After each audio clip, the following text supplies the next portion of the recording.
Okay, सो हमारे पास सबसे पहले अकाउंटिंग साइकिल हम डिस्कस करते हैं। ठीक है, जब भी कोई ट्रांजैक्शन होती है, ट्रांजैक्शन दो तरह की होती है, एक होती है क्रेडिट, एक होती है कैश ट्रांजैक्शन। ठीक है, जब भी कोई क्रेडिट ट्रांजैक्शन होगी या कैश ट्रांजैक्शन होगी, सबसे पहले हम इसको रिकॉर्ड करते हैं सोर्स डॉक्यूमेंट में। सोर्स डॉक्यूमेंट क्या है? राइट। एक रजिस्टर टाइप है जिसमें होंगे मेरे एक्सपेंसेस कितने हैं, मेरी परचेजेस कितनी है, मेरी सेल्स की अमाउंट कितनी है, ठीक है, मेरी इनकम कितनी है, ये सब मैं रिकॉर्ड करूंगी सोर्स डॉक्यूमेंट में। Right now, what does that mean? जब ये राइट। सोर्स डॉक्यूमेंट में रिकॉर्डिंग हो जाएगी, फिर मैं इसको कैटेगराइज करूंगी और मैं इसको रिकॉर्ड करूंगी डे बुक्स या बुक्स ऑफ प्राइम एंट्री में। हमारे पास बुक्स ऑफ प्राइम एंट्री कहते हैं इसे, या हम इसे डे बुक्स कहते हैं। कौन कौन सी हमारे पास डे बुक्स होती है? सबसे पहले होती है सेल्स डे बुक। ठीक है, फिर यस। सेल्स डे हम क्या रिकॉर्ड करते हैं? सारी क्रेडिट सेल्स। ठीक। फिर सेल्स रिटर्न डे बुक, इसमें हम देखते हैं कि कस्टमर ने हमें जो गुड्स रिटर्न कर दी हैं वो सारी अमाउंट्स रिकॉर्ड होती हैं। ठीक है, right. Then purchase day book, सारी जो परचेजेस होंगी जो मैंने रिकॉर्ड की हुई होंगी वो सब मैं इसमें पोस्ट कर दूंगी। Right. Then purchase return day book, इसमें मैं रिकॉर्ड करूंगी मेरी सारी परचेज रिटर्न्स। फिर राइट। कैश बुक और petty cash book. Cash book में मेरी सारी कैश और बैंक ट्रांजैक्शंस रिकॉर्ड होंगी। राइट। पेटी कैश में मेरी सारी स्मॉल अमाउंट ऑफ ट्रांजैक्शंस, जैसे कि मैंने स्टेशनरी बाय करी $10 की, ये स्मॉल अमाउंट है। मैंने मिल्कमैन को पेमेंट करी, this is a very small amount, तो ये मेरी कहलाती है, या ये जो मेरी ट्रांजैक्शंस होती हैं वो रिकॉर्ड होती है पेटी कैश बुक में। और मेरे पास हेलो। लास्ट, हेलो, या यस। और लास्ट में मेरे पास आता है जर्नल। जो सारी चीजें कहीं और रिकॉर्ड नहीं हुई किसी और डे बुक में, वो सब जर्नल में रिकॉर्ड होती हैं। Journal is also a book of prime entry. जैसे अगर कोई एरर हो गया तो वो एरर यहाँ करेक्ट होगा। करंट एसेट मैंने सेल कर दिया तो वो मैं यहाँ जर्नल में रिकॉर्ड करूंगी। Got my point? Right. Okay, yes. अब यहाँ बुक में वही सारी चीजें लिखी हुई हैं जो मैंने अभी आपको एक्सप्लेन करी, थोड़ा सा डिटेल में लिखा हुआ है। सिर्फ जो रेलेवेंट चीजें आपने याद रखनी है वो मैंने आपको बता दिया। Source document are the source of all information recorded by the business. जो भी बिजनेस की सारी इंफॉर्मेशन है वो कहाँ रिकॉर्ड होगी? Source document. ठीक है, राइट। जैसे ही सोर्स डॉक्यूमेंट में रिकॉर्ड हो जाएगा वो ट्रांजैक्शन उठा के हम कहाँ पोस्ट करेंगे? बुक्स ऑफ प्राइम एंट्री में उसको रिकॉर्ड कर देंगे। फिर राइट। इस बुक में कौन सी रिकॉर्ड होगी? Credit sales invoice, credit note send, ये भी क्रेडिट नोट सेंड भी आप कह सकते हैं कि ये सेल्स रिटर्न है। मतलब आप चाहें तो इसको सेल्स डे बुक में ही रिकॉर्ड कर लें, या चाहें तो इसे अलग से सेल्स रिटर्न डे बुक में रिकॉर्ड करें। सही है। ठीक है। फिर परचेज डे बुक में सारी क्रेडिट परचेजेस इनवॉइस रिकॉर्ड होंगी। Purchase right. Return day book में सारी परचेज रिटर्न रिकॉर्ड होगा। ठीक कैश है। बुक में सारे जो कैश पे किया या बैंक के थ्रू पेमेंट की या रिसीव किया वो हमारा कैश बुक में रिकॉर्ड होगा। राइट। और पेटी कैश बुक में जो नोट्स एंड कॉइन्स के फॉर्म में बहुत small small amount of transactions हो रही हैं वो पेटी कैश बुक में पोस्ट हो जाएंगे। ओके जर्नल जो है वो हमारे पास एडजस्टमेंट्स के लिए यूज होता है। मतलब ये डे बुक एक एक्स्ट्रा डे बुक है, जो बाकी जगह पे कोई चीज ऐसी हो जो रिकॉर्ड ना हुई हो या कोई एरर हुआ हो तो वो हम करते हैं जर्नल में। ठीक है। Write name of books of prime entry आपसे पूछेंगे एमसीक्यूज में कि which of the following is a book of prime entry. बस ये आपसे पूछा जा सकता है। अब यहाँ पर योर बिजनेस पेज अब ए ब्राउन अब $450 हमने पेमेंट की है। कहाँ रिकॉर्ड होगा? कैश बुक में। ठीक है। राइट जी फिर you send D Smith N invoice, आपने कस्टमर को इनवॉइस भेजी, मतलब सेल्स हुई होगी, आप रिकॉर्ड करेंगे सेल्स डे बुक में। आपको इनवॉइस रिसीव हुई है, राइट आपने परचेजेस की होंगी, रिकॉर्ड होगा परचेज डे बुक में। यू पे, हम जब पेमेंट करते हैं कहाँ रिकॉर्ड होती है? कौन सी कैश डे बुक? बुक में मैम गुड, कैश बुक में। फिर F Jones return goods, cash book में एक कस्टमर ने गुड्स रिटर्न कर दिया तो ये हमारा क्या है? Sales return. इसको सेल्स रिटर्न डे बुक में पोस्ट सेल्स करें। सेटलमेंट हमने गुड्स रिटर्न किए, मतलब हमारे लिए ये परचेज रिटर्न डे बुक में होगा। ठीक एफ जोन्स पे यू, कस्टमर पेमेंट कर रहा है, हम कैश रिसीव कर रहे हैं, कि रिकॉर्ड होगा कैश बुक में। सही है। कैश बुक में अब राइट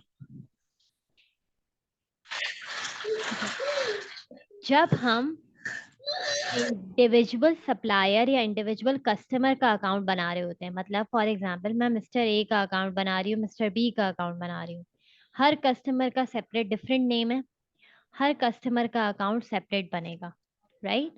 रिसीवेबल हो या सप्लायर हो, राइट हर कस्टमर या सप्लायर का अपने नेम से अकाउंट बनेगा। अब हम क्या करते हैं, राइट हम सारी ट्रांजैक्शंस को समराइज करके टोटल वैल्यू पुट कर देते हैं। वो जो टोटल वैल्यूज पे बेस करता है हमारा अकाउंट, उसको हम कंट्रोल अकाउंट कहते हैं। ठीक है, दिस इज कंट्रोल अकाउंट। सारे रिसीवेबल्स के बैलेंसेस को मिला के, जो टोटल राइट वैल्यूज को मिला के जो अकाउंट प्रिपेयर होगा वो हमारा कंट्रोल अकाउंट होगा। It can be either of receivable, it can be either of payables. अब हम अभी कंट्रोल अकाउंट डिस्कस नहीं करेंगे, ये कंट्रोल अकाउंट हम एट द एंड डिस्कस करेंगे, जब ये इसका एक पूरा सेपरेट टॉपिक है। तो जो भी कंट्रोल अकाउंट का पर इन्होंने डिस्कशन है वो अभी आप टाइम के लिए इसको इग्नोर करें। सही है, मैं आपको तब करवाऊंगी जब हम उस चैप्टर पे पहुंचेंगे, डिटेल में करवाऊंगी। सही है। ठीक है मैम अब हमारे पास ये main books of prime entry है। सेल्स डे बुक में क्या रिकॉर्ड करेंगे? सारी क्रेडिट सेल्स इनवॉइस जो मैंने कस्टमर को दी है, ये डे बुक ओके होती है। डे बुक में क्या लिखते हैं? डेट, इनवॉइस नंबर, कस्टमर का नाम, रेफरेंस अगर कोई रेफरेंस नंबर है, और अमाउंट इनवॉइस, मतलब जितने पैसे रिसीव करने। हर एक कस्टमर को एक सेपरेट इनवॉइस नंबर दिया जाएगा कि ये इनवॉइस नंबर, ये यूनिक नंबर इस पर्टिकुलर कस्टमर का है। ठीक है। अब right sales day book exam में नहीं पूछेंगे आपसे, प्रिपेयर करने के लिए कुछ भी नहीं आएगा इसमें से। ठीक है, सिर्फ आपको बता कि किस तरह डे बुक का फॉर्मेट क्या होता है। सही है। ठीक है ma'am sales return day book में हम लिखेंगे कि कस्टमर ने जो गुड्स रिटर्न करे हैं उसका रीजन या तो लिख सकते हैं, और लिखेंगे कि कितनी अमाउंट के गुड्स रिटर्न किए। जो भी सेल्स रिटर्न होंगी वो हम सेल्स रिटर्न डे बुक में लिखेंगे। अच्छा, अकाउंटिंग में जो नेगेटिव वैल्यूज होती हैं, you need to remember this thing, वो हम ब्रैकेट्स में लिखते हैं। जैसे अगर मैंने 1000 की सेल्स करी और मुझे 200 के गुड्स, मैंने 1000 की सेल्स करी, ठीक है, और 200 का सेल्स रिटर्न है, जी तो ये 200 मैं यहाँ से माइनस होके 800 मेरी नेट सेल्स हो जाएंगी। राइट ठीक है, तो नेगेटिव वैल्यूज हम ब्रैकेट में लिखते हैं। ओके। जी बिल्कुल परचेज डे बुक में हम रिकॉर्ड करते हैं हमारी सारी इनवॉइसेस जो हमें सप्लायर से रिसीव हुई हैं। जो भी टोटल इनवॉइस राइट। मुझे सप्लायर से रिसीव हुई है, जो भी मेरी परचेजेस हैं, क्रेडिट परचेजेस, वो मैं यहाँ रिकॉर्ड करूंगी परचेज डे बुक में। और लिखूंगी कि कितने की परचेजेस हैं, जो भी हमारी सारी चीजें, और सप्लायर का नाम। फिर ओके परचेज मैम, रिटर्न। क्या है वो जो भी हमने परचेज किया है, वो कैश पे हो या क्रेडिट पे हो, तो वो हम दोनों इसी में मेंशन करेंगे ना। नहीं, सिर्फ मैंने आपको ये बताया कि ये जो हमारे बुक्स हैं, sales return, sales day book, ये सिर्फ क्रेडिट ट्रांजैक्शंस इसमें रिकॉर्ड होती हैं, जो भी क्रेडिट पे हुई होगी ट्रांजैक्शन। जो भी कैश ओके मैम। ट्रांजैक्शन होंगी वो कैश बुक, सिर्फ कैश ट्रांजैक्शंस कैश बुक में रिकॉर्ड होंगी। Okay ma'am. ठीक है। Now yes. परचेज रिटर्न, जो भी गुड्स रिटर्न किए वो परचेज रिटर्न डे बुक में रिकॉर्ड होंगे। ये परचेज रिटर्न डे बुक का फॉर्मेट। अब कैश बुक भी हमारा एक बुक ऑफ प्राइम एंट्री है, जिसमें हम लिखते देखते हैं कि मनी कितनी रिसीव हुई है और कितनी हमने पे की है। जो हमारे कैश बुक की लेफ्ट हैंड साइड होती है उसको हम डेबिट साइड कहते हैं। डेबिट साइड का मतलब कि जो अमाउंट हमने रिसीव करनी है। और जो भी हमारी पेमेंट्स होती हैं वो हम कहाँ रिकॉर्ड करते हैं? क्रेडिट साइड पे। मतलब अगर ये कैश बुक है तो आप समझे कैश बुक में ये जो क्रेडिट साइड है ये मेरी पेमेंट साइड है। जो भी मैं पेमेंट करूंगी वो क्रेडिट पे रिकॉर्ड होगा। और डेबिट पे क्या रिकॉर्ड होगा? जो भी मैं पैसे रिसीव करेंगे। राइट। सही है। अच्छा, जी मैम। पेटी कैश बुक हम डिटेल में पढ़ेंगे, इसका पूरा एक चैप्टर। ये आपको इन्होंने एग्जाम्पल दिए कि जो भी पेमेंट्स आप करें या कैश रिसीव करें वो सब कहाँ पोस्ट होगा? कैश बुक में पोस्ट होगा। अच्छा, अब एक चीज याद रखिएगा कि अगर ये मेरा एक कैश अकाउंट बना रही हूँ मैं, ठीक है। ये मेरा ओपनिंग ओके। बैलेंस है 900। मैंने कुछ पैसे रिसिप्ट्स का मतलब मैंने पैसे रिसीव किए 2490, तो मैं डेबिट साइड पे लिखूंगी कि मैंने ये पैसे रिसीव। और मैंने पेमेंट की 2610 की। तो अब राइट।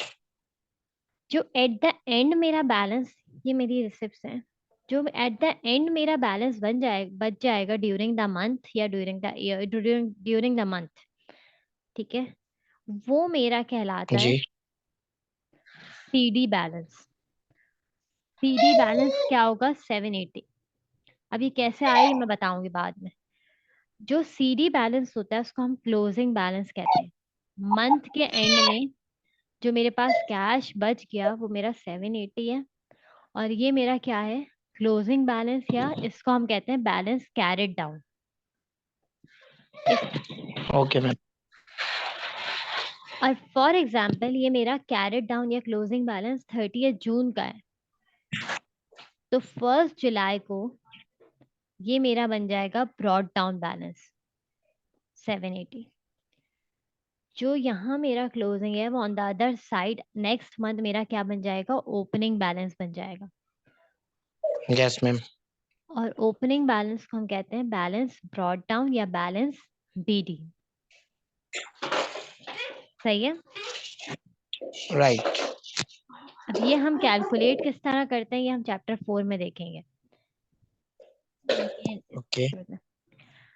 बैंक बैंक स्टेटमेंट क्या होती है? जो हमें बैंक सेंड करता है स्टेटमेंट कि हमारे अकाउंट में से कितने विड्रॉल हुए पैसे, क्या कितनी अमाउंट डिपॉजिट हुई है ड्यूरिंग द मंथ, राइट। ये बैंक स्टेटमेंट होती है। लेकिन ये बैंक रिकंसिलिएशन या बैंक स्टेटमेंट और बैंक स्टेटमेंट के साथ कैश जो हमारा अकाउंट है, बैंक अकाउंट जो हमने प्रिपेयर किया है, वो रिकंसाइल होता है। कि जो मेरा बैंक बैलेंस है, अगर मेरा बैंक बैलेंस $1000 है, तो मेरे कैश अकाउंट में या बैंक अकाउंट जो मैंने प्रिपेयर किया उसमें भी $1000 होना चाहिए। ठीक है।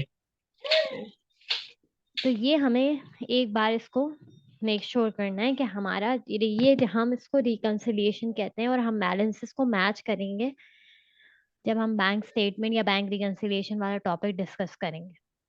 ठीक है। ओके। पेटी कैश बुक क्या होती है? उसमें हम सारी small amount of transactions record करते हैं।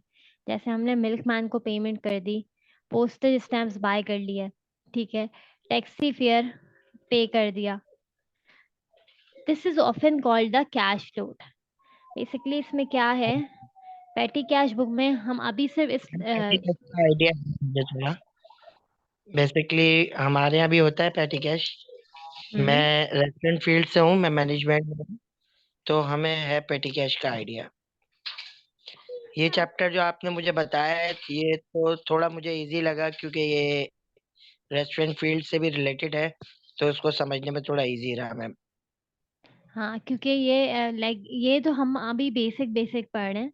अभी जो कल मैंने आपको टी अकाउंट्स और डबल एंट्रीज कराई है, वो मेन जो मेजर टॉपिक है वो हमारे चैप्टर 4 है, जिसमें हम ओके। डिटेल में इसको प्रैक्टिस करेंगे। या मैं अभी आपको इसके बाद, ये चैप्टर कंप्लीट करने के बाद क्वेश्चंस भी करवाऊंगी। जैसे ही आप रिवीजन कर लेंगे तो आपको समझ आ जाएगा, इतना डिफिकल्ट नहीं है। बस ये है कि आपने डेबिट क्रेडिट का कॉन्सेप्ट आपका क्लियर हो गया, आपके लिए इजी हो जाएगा। बस वही मेन गेम है बिल्कुल। इसमें। मैं अभी तक की जितनी भी क्लासें ली है मैम, MA 1 की और FA 1 की, उसमें सबसे ज्यादा थोड़ा डिफिकल्ट जो लगा मैम वो कल का ही चैप्टर था, अदरवाइज बाकी तो इजीली थोड़ा समझ आया मैम। हाँ, वो कल वाला चैप्टर भी जो है, डेबिट क्रेडिट, वो हमारा ये मेन टॉपिक है। वहाँ पर इन्होंने थोड़ा बहुत डिस्कस किया। चैप्टर 4 में हम इसको डिटेल देंगे, टी अकाउंट डबल एंट्री, इसको चैप्टर 4 है, ठीक है। इसमें सारा डिटेल में बताया हुआ है, तो ये आप हो जाएगा। चैप्टर 4 हम कर लेंगे अच्छे से, ठीक है। अभी ये ठीक है थोड़ा मैम। स्टार्टिंग में थ्योरी थ्योरी वाला है, बट इतना मुश्किल नहीं हो जाएगा, आराम से। Okay ma'am. अच्छा, पेटी कैश बुक हो गया। जनरल लेजर या नॉमिनल लेजर क्या है, कि हम जनरली क्या करते हैं, नॉन करंट एसेट जैसी डबल एंट्रीज बन जाती हैं, हम क्या पोस्टिंग करते हैं टी अकाउंट में या लेजर में। अगर प्लांट एंड मशीनरी है नॉन करंट एसेट, तो मैं उसका एक अकाउंट बनाऊंगी। मोटर व्हीकल का एक अकाउंट बनेगा, कैश का एक अकाउंट बनेगा, और बैंक का एक अकाउंट बनेगा। ये हमारे पास कहलाता है लेजर अकाउंट, या इसको हम कहते हैं टी अकाउंट, क्योंकि ये टी के शेप में होता है। सही है। राइट हैंड साइड इसकी क्रेडिट होती है, left hand side debit side होती है। अब इस, ठीक है मैम। इसमें हम क्या करते हैं, पोस्टिंग करते हैं। वो पोस्टिंग किस तरह करते हैं वो अभी हम डिस्कस नहीं कर रहे, ठीक है। बस आप ये याद रखें कि राइट हैंड साइड क्रेडिट है, left hand side debit side है। Now, okay ma'am.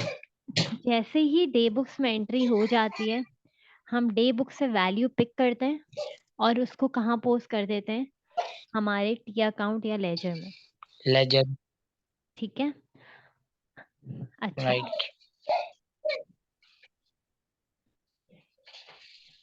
Okay, one more thing. ये रिसीवेबल और पेबल्स लेजर है। अच्छा, एक सेकेंड। हम्म,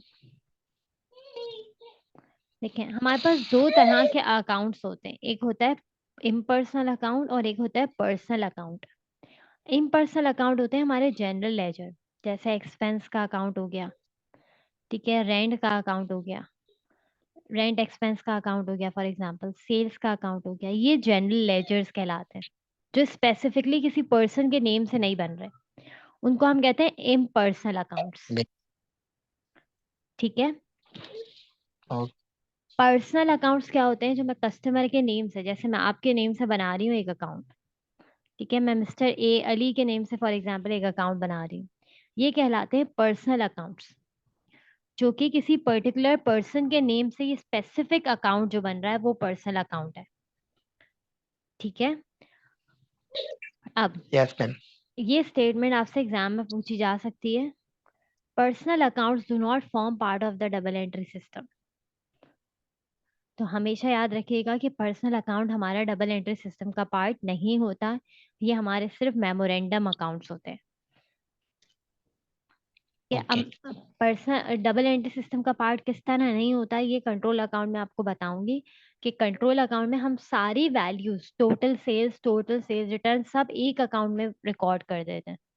तो इसीलिए ये डबल एंट्री सिस्टम का पार्ट नहीं होता, ये सिर्फ हम शुरू में बना रहे होते हैं ताकि हमारे लिए इजी हो आइडेंटिफाई करना कि किस कस्टमर ने पेमेंट कर दी और किस कस्टमर ने पेमेंट अभी तक नहीं की है।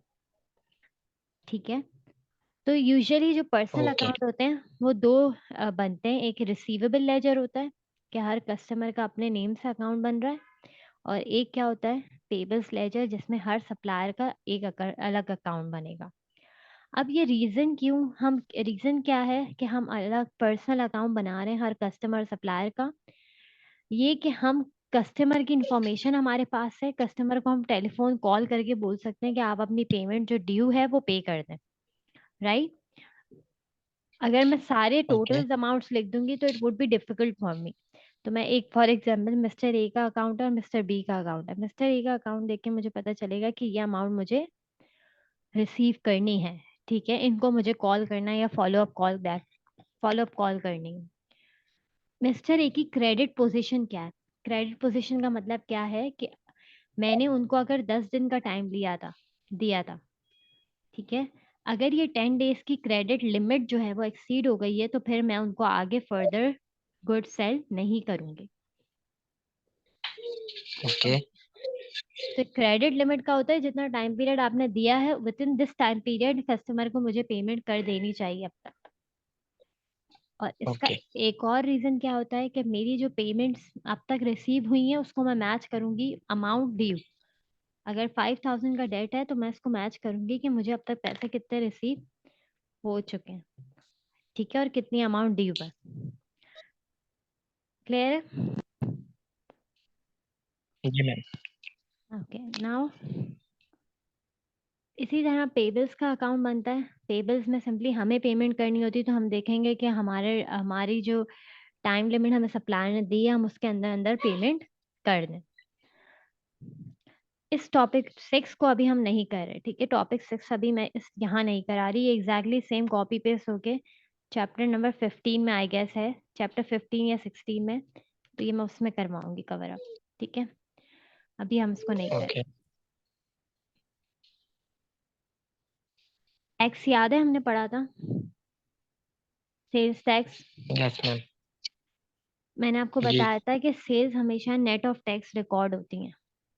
अगर 250 की सेल्स की हैं और 200 मेरी सेल्स हैं और 250 अमाउंट 50 जो है वो टैक्स है, तो सेल्स हमेशा net of tax record yes होंगी। एंट्री क्या बनेगी? जैसे कैश ओके सेल है, कैश डेबिट, सेल्स होंगी नेट अमाउंट से क्रेडिट और टैक्स होगा क्रेडिट, क्योंकि ये टैक्स मेरे पास आएगा, ये किसके पास जाएगा? गवर्नमेंट के पास जाएगा, ठीक के है। पास अब दो केसेस हैं, एक कि अगर इनपुट टैक्स रिकवरेबल है। रिकवरेबल का मतलब क्या है कि मुझे पता है कि टैक्स के अमाउंट रिकवर मैं कर सकती हूँ।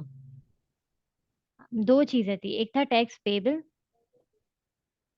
और एक था टैक्स रिफंड या टैक्स रिकवरेबल।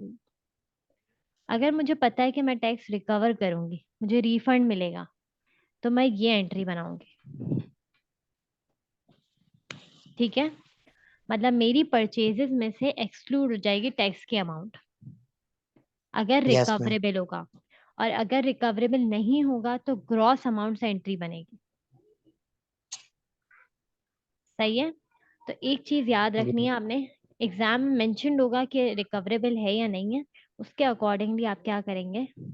एंट्री बनाएंगे। अगर रिकवरेबल है तो आप सिंपली क्या करेंगे? एंट्री बनाएंगे नेट ऑफ परचेजेस, और टैक्स और पेबल्स अलग से रिकॉर्ड करेंगे।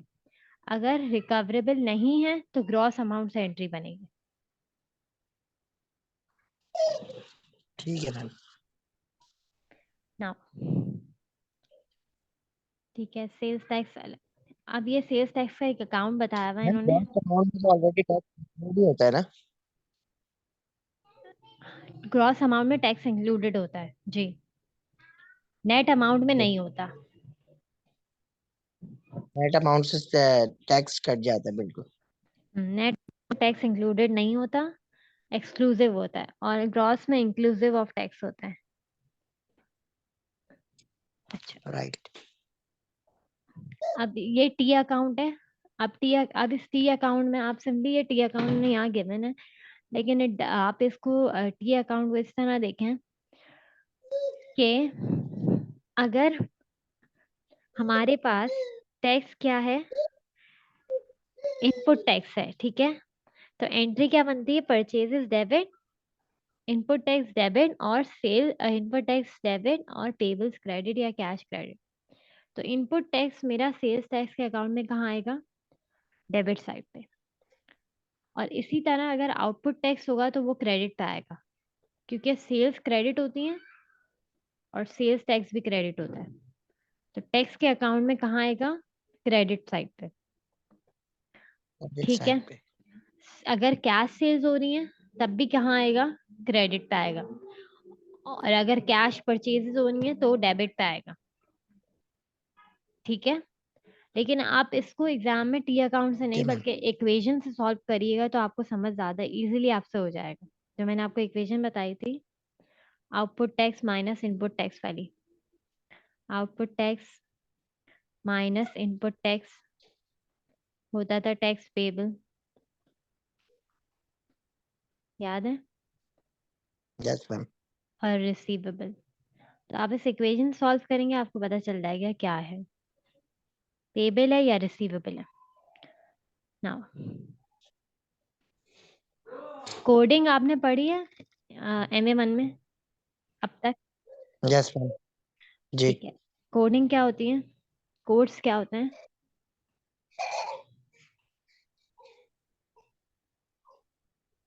मैम, डिफरेंट चीजों को डिफरेंट कोडिंग में हम लोग कैटेगराइज कर देते हैं। बेसिकली हम हर एक पर्टिकुलर आइटम को क्या करते हैं, कोड असाइन कर देते हैं उसको। जैसे एम्प्लॉय आईडी बिल्कुल। होती है, ठीक है, स्कूल्स में जी। GR नंबर ऑफ स्टूडेंट होता है, कस्टमर का यस। अकाउंट नंबर है, इन्वेंट्री आइटम को कोड दे देते हैं ताकि हमारे लिए यस। इजी हो जाए हमारे रिकॉर्ड्स मेंटेन करना। ठीक है, तो और हर एक पर्टिकुलर आइटम को इजीली आइडेंटिफाई कर सकें। जैसे बैंक अकाउंट नंबर्स हैं, CNIC नंबर है, ठीक है, यस। Supplier account numbers. तो ये हमारे लिए इजी हो जाता है किसी भी एसेट हो बिजनेस में या कोई भी आइटम हो उसको आइडेंटिफाई करना। ये कुछ इन्होंने आपको कोड्स बताए हैं, आपको क्या करना है। अच्छा, बस इन्होंने यहाँ कोडिंग की डेफिनेशन बताई है। नेक्स्ट चैप्टर में आई गेस हम इसके डिफरेंट टाइप्स पढ़ेंगे। मैनुअल और कंप्यूटराइज सिस्टम में क्या डिफरेंस है, कंप्यूटराइज सिस्टम में 3 प्रोसेसेस हैं, इनपुट, प्रोसेस, आउटपुट। इनपुट क्या है कि डाटा एंटर करें हम, डाटा प्रोसेस होगा, आउटपुट क्या होगा, जो रिपोर्ट हम मैनेजर्स को दे रहे हैं या जो रिपोर्ट्स हमें जनरेट होके मिल रही हैं। हमारी फाइनेंशियल स्टेटमेंट हमारा आउटपुट है। ठीक है, जी मैम। अब हमें क्या करना है कंप्यूटराइज सिस्टम का बेनिफिट क्या है कि हमारे काम आसान हो जाते हैं, ठीक है, ऑटोमेटिकली अपडेट हो जाती हैं फाइल्स। मैनुअल सिस्टम में एरर्स हो सकते हैं, ठीक है, और मैनुअल कोई भी सिस्टम मैनुअल चल कर रहे होते हैं अगर मैनुअली, तो वो हमारे पास रिकॉर्ड्स में मिस्टेक होने के चांसेस है। लेकिन डाटा तब ही जी। एक्यूरेट होगा कंप्यूटर में भी जब जो डाटा एंट्री कर रहा है वो बंदा सही एंटर करे डाटा। ठीक है, अगर हमारे डॉक्यूमेंट से ही डैमेज हो गए, ठीक है, या डिस्ट्रॉय हो गए, तो ये हमारे लिए मसला हो जाएगा फिर डाटा रिकॉर्ड मेंटेन करना। Poor handwriting can make form difficult to read, ठीक है, ये हो सकता है। अगर हमने कोड सही नहीं लिखा तो उसकी वजह से भी एरर हो सकता है। अगर हमारा स्टाफ स्किल्ड नहीं है स्टाफ, तो ऑब्वियसली हमें प्रॉब्लम फेस करनी पड़ सकती है। तो बहुत सारे रीजंस हैं, चाहे मैनुअल हो चाहे कंप्यूटराइज हो, हर दोनों में कुछ बेनिफिट्स हैं तो कुछ ड्रॉबैक्स भी हैं। ठीक है, जी। डेटा एंट्री एरर्स को हम रिड्यूस किस तरह कर सकते हैं, अगर हम सॉफ्टवेयर इंस्टॉल करते हैं तो सॉफ्टवेयर ऑटोमेटिकली आइडेंटिफाई कर लेता है या डिटेक्ट कर लेता है कोई भी एरर होता है तो, ठीक है, तो वो हमारे लिए इजी हो जाता है। ये बहुत बच्चों वाली चीजें नहीं पूछता एग्जामिनर। अच्छा, डेटा एंट्री एरर्स मैनुअल और कंप्यूटराइज सिस्टम, ये बहुत बेसिक सी बात है। वैलिडेशन टेक्निक क्या होती है? Validation of data ensures that it is reasonable and possible but not that it is necessarily correct. Data that is valid, for example, a monetary amount that has no more than two decimal place can still be an incorrect monetary amount. देखें, अगर हम एक validation techniques क्या है कि अगर data valid होगा तभी कंप्यूटर सिस्टम उसको एक्सेप्ट करेगा. जैसे एक्सेल पे अगर हम कोई डाटा इनपुट करते हैं और वो हमारा डाटा वैलिड नहीं है तो कस्टम सॉफ्टवेयर एक्सेप्ट नहीं करता. ठीक है, ओके. ये वैलिडेशन टेक्निक होती है. अगर डाटा इनवैलिड होगा तो सिस्टम उसे ऑटोमेटिकली क्या कर देगा? रिजेक्ट कर देगा. ठीक है, तो हमारा जो राइट. डाटा है वो वैलिड होना चाहिए. ये नहीं आता एग्जाम में, ये सिर्फ आप इसको एक बार देख लीजिएगा. ठीक है, ये चार्ट इसको बस एक बार रीड करना है, दैट्स इट. अच्छा, बैच प्रोसेसिंग और कंट्रोल टोटल्स. देखिए, दो तरह की हमारे पास प्रोसेसिंग होती है. एक होती है बैच प्रोसेसिंग और एक होती है ट्रांजैक्शन प्रोसेसिंग. बैच प्रोसेसिंग में क्या होता है कि जैसे कस्टमर्स का मैं एक बैच प्रिपेयर कर रही हूँ. ये एक बैच है, ठीक है, ऑफ कस्टमर्स या सेल्स कह सकते हैं आप. ऑफ दिस मंथ मतलब मैंने 50 कस्टमर्स को गुड सेल किए, ये मेरी सेल्स हुई. तो मैंने क्या किया, ये 50 कस्टमर्स को जो सेल्स किए हैं इसका एक बैच बना दिया. ये बैच जब बन गया इसको मैंने कंप्यूटर में इनपुट किया. सही है, डाटा इनपुट किया, प्रोसेस हुआ, रिपोर्ट बन गई, आ गया. ठीक है, आउटपुट जनरेट हो गया. ये हमारा बैच प्रोसेसिंग है. ठीक है, कि हम एक पर्टिकुलर बैच बना रहे हैं और फिर उसको जी. प्रोसेस कर. लेकिन ट्रांजैक्शन प्रोसेसिंग क्या होती है कि जब जब ट्रांजैक्शन हो रही है तब तब हम उसको रिकॉर्ड करेंगे. जैसे रेस्टोरेंट एग्जाम्पल ले लेते हैं. रेस्टोरेंट में हम कुछ ऑर्डर प्लेस करते हैं, ऑर्डर दिया आपने, ठीक है, कंप्यूटर में डाटा एंटर हुआ. सही है, जो जो जाएंगे साथ साथ डाटा एंट्री होती रहेगी, कैश कलेक्ट होता रहेगा. राइट. तो ये हमारा क्या है, ये हमारी ट्रांजैक्शन प्रोसेसिंग है कि हर ट्रांजैक्शन के लिए अलग से डाटा इनपुट प्रोसेस और आउटपुट डाटा इनपुट और प्रोसेस हो रहा है. Batch processing hello. में, hello, can you hello. Hear? हाँ, can you hear me? Yes ma'am. Ma'am please ये रिपीट करेंगे आप ट्रांजैक्शन प्रोसेसिंग का? हाँ, श्योर.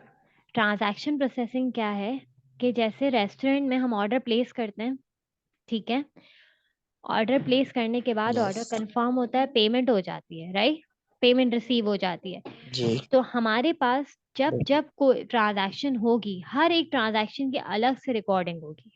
हम बैच नहीं बनाएंगे, हर एक बिल्कुल. इंडिविजुअल ट्रांजैक्शन को सेपरेटली उसकी प्रोसेसिंग होगी. ये हमारा ट्रांजैक्शन बिल्कुल. प्रोसेसिंग कहलाता है. जबकि बैच प्रोसेसिंग में राइट. क्या है कि बैच प्रोसेसिंग में हम कंप्लीट बैच बना के उसको क्या कर रहे हैं, प्रोसेस कर रहे हैं. जो भी सिमिलर ट्रांजैक्शन होंगे उनको एक बिल- बैच बनाएंगे और उस बैच को सॉर्ट करके प्रोसेस करेंगे. ठीक है, ट्रांजैक्शन जी. प्रोसेसिंग क्या होती है, लेस टाइम कंज्यूमिंग होती है क्योंकि वो जब ट्रांजैक्शन हो रही है इंडिविजुअली उसको रिकॉर्ड कर रहे हैं. बैच प्रोसेसिंग में इट विल टेक टाइम क्योंकि हम पहले पूरा एक बैच बनाएंगे और उसका कंट्रोल टोटल का हमें ध्यान रखना है.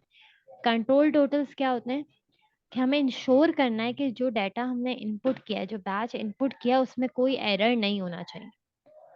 ठीक है, राइट. उसमें कोई एरर नहीं होना चाहिए, जो वैल्यू है वही करेक्ट वैल्यू होनी चाहिए.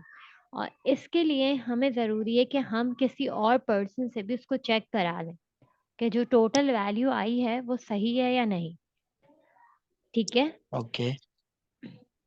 क्रॉस चेक होने के बाद ही हम डाटा इनपुट करें, वरना पूरी जो रिपोर्ट होगी वो भी रॉन्ग हो जाएगी और रॉन्ग डाटा प्रोसेस हो जाएगा.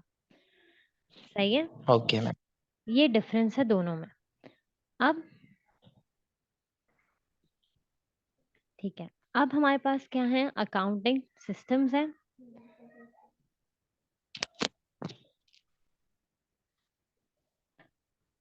अकाउंटिंग सिस्टम या अकाउंटिंग सॉफ्टवेयर्स हमारे पास एक अकाउंटिंग सॉफ्टवेयर है जो कि है स्प्रेड, ठीक है। स्प्रेडशीट या एक्सेल, माइक्रोसॉफ्ट एक्सेल जो आप यूज भी करेंगे जब आप स्किल्स लेवल के पेपर्स पे आएंगे, ठीक है। हमारे पास ओके। ये जो सेक्शन है, computer programs are the instruction that tells the electronic how to process data, the general term is use this for software. मतलब जो भी कंप्यूटर प्रोग्राम में हम डाटा इनपुट करते हैं और वो डाटा ऑटोमेटिकली प्रोसेस हो रहा है, वो हमारा सॉफ्टवेयर है। अब बहुत सारे सॉफ्टवेयर आ गए हैं, ठीक है। डेटाबेस आपको मेंटेन करने के लिए स्प्रेडशीट हो गया, और हमारे पास अकाउंटिंग सॉफ्टवेयर भी बहुत सारे हैं, ठीक है। तो ये सॉफ्टवेयर हमारा जो वर्क है उसको इजी बना देते हैं और हमारा डाटा क्विकली प्रोसेस हो जाता है, ठीक है। अब जी इसके एडवांटेज क्या है कि अगर कोई, मैम, जस्ट लाइक एक्सेल। हाँ एग्जैक्टली, माइक्रोसॉफ्ट एक्सेल, स्प्रेडशीट, ये सब। तो एक्सेल पे हम इजीली डाटा एंटर करते हैं, सारी कैलकुलेशन खुद हो जाती है, सिर्फ डाटा इनपुट करने हमें होता है। अब इसके एडवांटेज क्या है कि अगर कोई नॉन स्पेशलिस्ट भी है, हमने सिर्फ उसको सिखा दिया डाटा एंटर करना है, रिपोर्ट जनरेट खुद हो जाएगी, या हमें जो टोटल्स हैं वो खुद सॉफ्टवेयर कर देगा। तो ये क्या है, इसके लिए कोई हमें एक्सपर्ट की जरूरत नहीं है, नॉन स्पेशलिस्ट भी होगा उसको सिर्फ समझा देंगे, he can do it, right. अब राइट। डाटा डाटा जल्दी प्रोसेस हो जाएगा कंप्यूटर में, एक्यूरेट डाटा होगा। Computer can handle large volume of data, manually अगर हम लिखेंगे तो उसमें बहुत टाइम लग जाएगा, तो कंप्यूटर में हम टाइप कर दें और जितना भी लार्ज वॉल्यूम ऑफ डाटा होगा कंप्यूटर में वो स्टोर हो सकता है, इजीली प्रोसेस हो सकता है। डाटा जी एनालाइज करना भी हमारे लिए क्या हो जाता है, इजी हो जाता है। अब बिल्कुल। इसका डिसएडवांटेज क्या है कि ऑब्वियसली इनिशियली जब आप इंस्टॉल करेंगे तो उसमें कुछ टाइम, कोई अगर ट्रेनिंग प्रोवाइड करनी है उसकी कॉस्ट बेयर करनी पड़ेगी। फिर आपने ये देखना है कि सिक्योरिटी चेक आपके बहुत अच्छे हों, अनऑथराइज पर्सनल को एक्सेस ना मिले डाटा का। ये ना हो कि अनऑथराइज बिल्कुल। पर्सन आपकी बैंक स्टेटमेंट या बैंक अकाउंट नंबर्स उसके पास चला जाए। So it's that's really important. System of coding होना चाहिए ताकि आपके लिए डाटा एंटर करना इजी हो और आपके लिए मतलब आपका काम आसान हो जाए, in short. Lack of audit trail, अच्छा, और अगर आपने प्रॉपर वे में चेक नहीं किया कि आपके डेटा में कोई मिस्टेक हो गई है तो उसकी वजह से क्या हो सकता है, आपको फिर बाद में प्रॉब्लम हो सकती है जब आपके पास फाइनल रिपोर्ट जनरेट हो। Possible registering on the part of the staff, अच्छा अगर आपने ये चीज़ नहीं देखी कि आपके स्टाफ के पास नॉलेज नहीं है और आपने उसको गाइड नहीं किया, तो हो सकता है आपका डाटा बाय मिस्टेक डिलीट हो जाए। So that's really very important, ठीक है। ये हमारा कुछ ड्रॉबैक्स हैं, कुछ एडवांटेजेस। कोडिंग, वही वापस आ गया टॉपिक कि कोडिंग में हमारे पास 2 डिजिट्स कोड्स भी हो सकते हैं, 3 डिजिट कोड्स भी हो सकते हैं, ठीक है। ये एग्जाम्पल ऑफ कोडिंग गिवन है। जी अच्छा, पासवर्ड्स हमारे यूजुअली कोड्स में होते हैं। अब module is a program which deal with one particular part of a business accounting system. Modules basically क्या होते हैं, जैसे कि इनवॉइसिंग मॉड्यूल है, इन्वेंट्री मॉड्यूल है, ठीक है। एक अकाउंटिंग पैकेज जी में हमारे पास सेवरल मॉड्यूल्स होते हैं, ठीक है। एक अकाउंटिंग पैकेज में सेवरल मॉड्यूल्स होते हैं, और जो जी हमारे पास एक अकाउंटिंग पैकेज में जो सेवरल मॉड्यूल्स होते हैं उनको हम कहते हैं सूट, SUITE, ठीक है। तो एक याद रखिएगा, set of several module is a suit, सही है। डेफिनेशन पूछ सकते हैं आपको। और मॉड्यूल्स आपसे, module is a program which deal with one particular part of a business account, जो एक पर्टिकुलर पार्ट हमारा देख रहा होता है अकाउंटिंग सिस्टम का, उसको मॉड्यूल कहते हैं। जिसमें इनवॉइसिंग हो सकता है, इन्वेंट्री हो सकता है, रिसीवेबल लेजर हो सकता है, पेरोल हो सकता है, कुछ भी हो सकता है इसमें से, ठीक है। अच्छा मैम, ये एग्जाम्पल में पूछेंगे तो ये भी एमसीक्यूज बेसिस पे आएगी या ये प्रॉपर याद करके राइट करनी पड़ेगी? नहीं, आपसे जो डेफिनेशंस पूछेंगे, आप सिर्फ डेफिनेशंस को समझें, ठीक है। मतलब कॉन्सेप्ट आपको क्लियर हो ना कि मॉड्यूल होता क्या है। एक particular part of a business जी अकाउंटिंग सिस्टम होता है। बस आपसे ये डेफिनेशंस पूछेंगे, सिनेरियो नहीं पूछेंगे इस केस में, और हो भी सकता है ये पूछे भी ना। ठीक है, बहुत बहुत कम चांसेस होते हैं ऐसे क्वेश्चंस आने के। लेकिन आपको नॉलेज प्रेपरेशन हमें 100% करनी है। ठीक है, कहीं से कुछ भी आ जाए आपको आता हो। सही है। फिर हमारे पास होते हैं इंटीग्रेटेड इंटीग्रेटेड सिस्टम या इंटीग्रेटेड सॉफ्टवेयर। इंटीग्रेटेड सॉफ्टवेयर क्या होता है? जैसे मेरे पास एक पीसी मेरे अंडर है, ठीक है, ऑफिस में।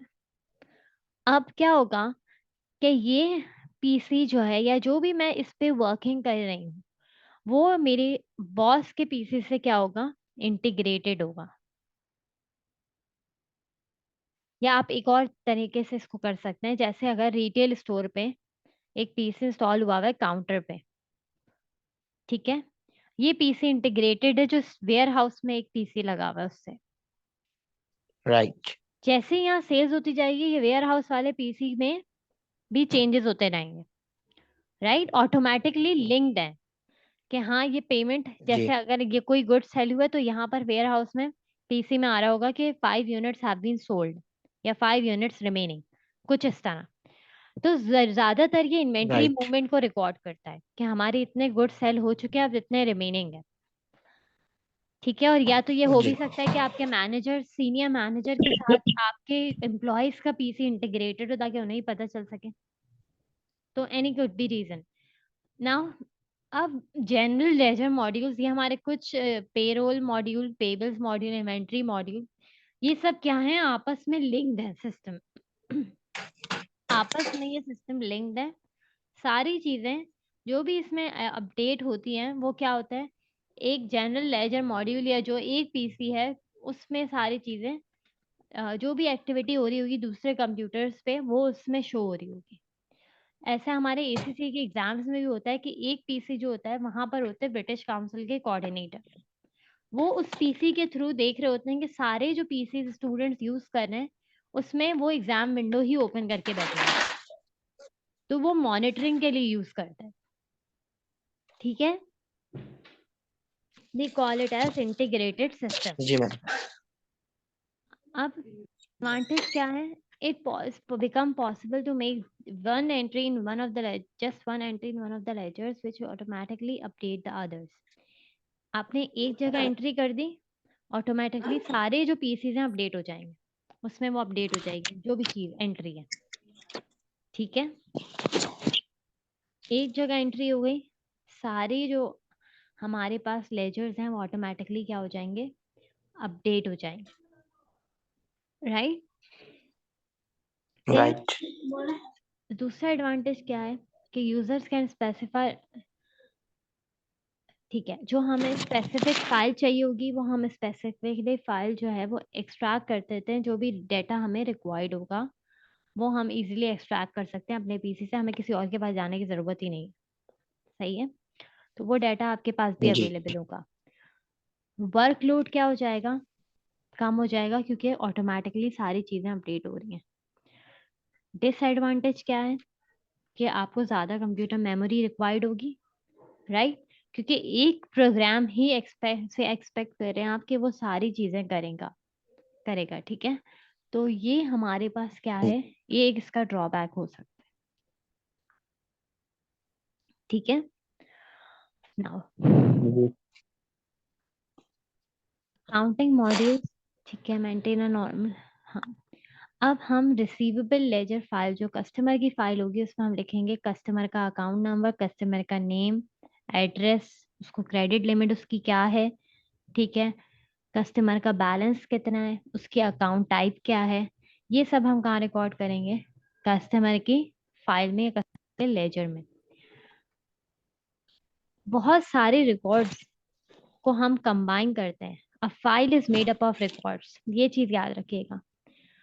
सारे रिकॉर्ड्स कंबाइन होते हैं तो हमारे पास फाइल बनती है। ठीक है, और जब बहुत सारे राइट। रिकॉर्ड्स बने किससे होते हैं? फील्ड से। बस ये स्टेटमेंट आप याद रखें। File is made up of records, और रिकॉर्ड्स कैसे? Records are made up of fields. ठीक है Yeah. ना, we have inputs to a receivable ledger. हम देखेंगे कस्टमर की पेमेंट कितनी है, एडजस्टमेंट्स है वो हम करेंगे। ठीक है, इसको अभी छोड़ दें, इट्स जस्ट फॉर रीड, इसमें ऐसा कुछ इम्पोर्टेंट। जो भी हमारा रिसीवेबल लेजर सिस्टम होगा उससे हमें क्या मिलेगा, उससे हम देखेंगे कि हमारी डे बुक मतलब टोटल ट्रांजैक्शंस कितनी हुई हैं। ठीक है, फिर हम ये देखेंगे कि हमारी इनवॉइसेस, जो रिसीवेबल लेजर सिस्टम होगा उससे हमें क्या पता चलेगा कि हमने कितनी इनवॉइसेस कस्टमर को इश्यू की हैं। कस्टमर को हम क्या करेंगे, eight the end of the month statement भेजेंगे कि आपका इतना बैलेंस ड्यू है, आप जल्द से जल्द पेमेंट कर दें। ठीक है, फिर Right. एज रिसीवेबल एनालिसिस एक रिपोर्ट होती है जिसमें लिखते हैं कि हमने किस कस्टमर ने हमें कितने दिन में पेमेंट की है, वो रिपोर्ट हम प्रिपेयर करेंगे। सेल्स एनालिसिस रिपोर्ट देखेंगे कि हमारी अब तक की सेल्स कितनी है और फ्यूचर में क्या चांसेस है कि हमारी सेल्स इंक्रीज होगी या डिक्रीज होगी। कस्टमर को रिमाइंडर लेटर भेजना है अगर पेमेंट कस्टमर ने टाइम पे नहीं करी। ठीक है, फिर कस्टमर जी। लिस्ट हमारे पास होगी, कोई भी कस्टमर की इंक्वायरी आती है हम उसको टैक्टफुली हैंडल करेंगे। और फिर हमारे पास जो आउटपुट है, ओके। आउटपुट आउटपुट क्या होगा कि जो भी हमने गुड्स सेल की होगी हम देखेंगे रिमेनिंग इन्वेंट्री में हमारे पास कितने गुड्स बच गए हैं, फिर हम उसके बेसिस पे ऑर्डर देंगे। इसी तरह पेबल्स लेजर का भी डाटा मेंटेन होता है, यहाँ पर हम परचेजेस राइट। कर रहे होते हैं, तो वो क्या होगा, परचेजेस जब हम कर रहे होंगे तो ऑब्वियसली वो डाटा हमें ये देखना होगा कि हम टाइमली सप्लायर को पेमेंट करें। ये वही सारी चीजें आपको राइट। सप्लायर के केस में रिकॉर्ड करनी। Input to a payable ledger हम ये रिकॉर्ड करेंगे परचेज इनवॉइस कितनी है, परचेज रिटर्न कितना है, हमने कितनी पेमेंट कर दी सप्लायर को और उसके एडजस्टमेंट। आउटपुट क्या होगा, सेम आउटपुट यही होगा कि हम बैंक या चेक के थ्रू, चेक या कैश के थ्रू पेमेंट करेंगे। हम देखेंगे सप्लायर क्रेडिट लिमिट एक्सीड तो नहीं हो गई, कितने दिन में हमें सप्लायर पेमेंट करनी है। ठीक है, ये सारी बेसिक चीजें, ये अकाउंट कोड दिए मैं आपको अकाउंट नेम्स के साथ।